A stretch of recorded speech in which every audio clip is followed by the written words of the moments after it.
നമ്മുടെയൊക്കെ ഫോണിൽ notification icons എങ്ങനെ നമുക്ക് കസ്റ്റമൈസ് ചെയ്യാമെന്ന് നമുക്ക് നോക്കാം. നമ്മുടെ എല്ലാവരുടെയും ഫോണിലെ നോട്ടിഫിക്കേഷൻ ബാർ താഴത്തേക്ക് വലിച്ചുമ്പോൾ ഇതുപോലെ കുറേ നോട്ടിഫിക്കേഷൻ ഐക്കൺസ് നമുക്ക് വേണ്ടതും വേണ്ടാത്തതുമായിട്ട് കുറേ ഉണ്ടാവും. അപ്പോൾ എൻ്റെ ഫോണിൽ തന്നെ കുറേ ഐക്കൺസ് ഞാൻ യൂസ് ചെയ്യാത്തതുണ്ട്. നമുക്കിതെങ്ങനെ റിമൂവ് ചെയ്യാൻ നോക്കാം. നമ്മൾ എഡിറ്റ് ഓപ്ഷൻ കൊടുത്തു കഴിയുമ്പോഴേക്കും ഫുൾ എഡിറ്റിൻ്റെ അവിടെ എഡിറ്റ് ഓപ്ഷൻ പ്രസ് ചെയ്ത് കഴിഞ്ഞാൽ നമ്മുടെ ഓൾറെഡി അവൈലബിൾ ആയിട്ടുള്ള ഐക്കൺസ് മേലൊക്കെ എല്ലാവരും മൈനസ് സിമ്പിൾ ഉള്ളതായിട്ടും താഴെ നമുക്ക് ഇനിയും ആഡ് ചെയ്യാനുള്ള ഐക്കൺസ് അവൈലബിൾ ഉള്ളതായിട്ടും കാണാം. ഫോർ എക്സാമ്പിൾ ഞാനിപ്പോൾ 2 ഐക്കൺസ് ഞാൻ അതിലേക്ക് ആഡ് ചെയ്ത് കാണിച്ചു തരാം. അതേപോലെ തന്നെ നമുക്ക് ആ ഐക്കൺസ് വേണ്ടാത്തതെല്ലാം നമ്മളതിൻ്റെ അതിൽ നിന്ന് റിമൂവ് ചെയ്തും കാണിച്ചു തരാം. ഈ ഐക്കൺസ് റിമൂവ് ചെയ്യുന്നത് മാത്രമല്ല, നമുക്കിത് വേണമെങ്കിൽ നമ്മളുടെ പ്രിഫറൻസിനനുസരിച്ച് റീഅറേഞ്ചും ചെയ്യാം.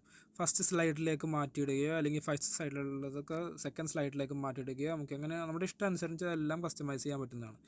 നമ്മളുടെ കസ്റ്റമൈസേഷൻ എല്ലാം കംപ്ലീറ്റ് ചെയ്തതിന് ശേഷം നമ്മൾ ഡൺ അടിച്ചിട്ടുണ്ടെങ്കിൽ നമ്മൾ ചെയ്ത എല്ലാ കസ്റ്റമൈസേഷനും അവിടെ സേവ് ആയിട്ടുണ്ടാവും. പിന്നീട് നമ്മൾ ഹോം സ്ക്രീനിൽ പോയിട്ട് നമ്മൾ മുകളിൽ നിന്ന് താഴത്തേക്ക് സ്ക്രോൾ ചെയ്തിട്ടുണ്ടെങ്കിൽ നമ്മുടെ നോട്ടിഫിക്കേഷൻ ബാറിൽ ചെയ്ത എല്ലാ ചേഞ്ചസും അവിടെ കാണാൻ പറ്റും. അതുപോലെ തന്നെ നമ്മുടെ നോട്ടിഫിക്കേഷൻ ബാർ താഴത്തോട്ട് വലിക്കുമ്പോൾ കാണുന്ന ആദ്യത്തെ 6 ഐക്കൺസ് നമുക്ക് അതിന് കസ്റ്റമൈസ് ചെയ്യണം നോക്കാം. സെയിം എഡിറ്റ് ഓപ്ഷനിൽ പോയതിന് ശേഷം ലെഫ്റ്റ് സൈഡിൽ കാണുന്ന ടോപ്പ് ബട്ടണിൽ നമ്മൾ നെക്കിയിട്ടുണ്ടെങ്കിൽ 6 ഐക്കൺസ് നമുക്ക് അവിടെ കാണാൻ പറ്റും.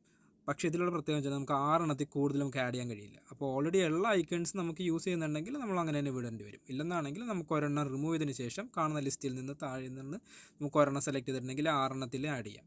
കണ്ടോ, can add more than 6 buttons അങ്ങനെ എഴുതി കാണിക്കും. കാരണം 6 എണ്ണം മാത്രമേ നമുക്ക് അവിടെ ആ സ്ക്രീനിൽ കൊള്ളത്തുള്ളൂ. അതനുസരിച്ച് നമ്മുടെ ഇമ്പോർട്ടൻസ് വെച്ച് നമുക്ക് ആവശ്യമുള്ള ഐക്കൺസ് നമുക്ക് അവിടെ സെലക്ട് ചെയ്ത് ഇടാം. അതിനുശേഷം ഡൺ അടിച്ച് കഴിഞ്ഞാൽ അതും സേവ് ആവും. ഇതുപോലുള്ള കൂടുതൽ ഇൻഫോർമേറ്റീവ് വീഡിയോസിനായി ഈ ചാനൽ സബ്സ്ക്രൈബ് ചെയ്യുക, നോട്ടിഫിക്കേഷൻ ഐക്കൺ പ്രസ് ചെയ്യുക.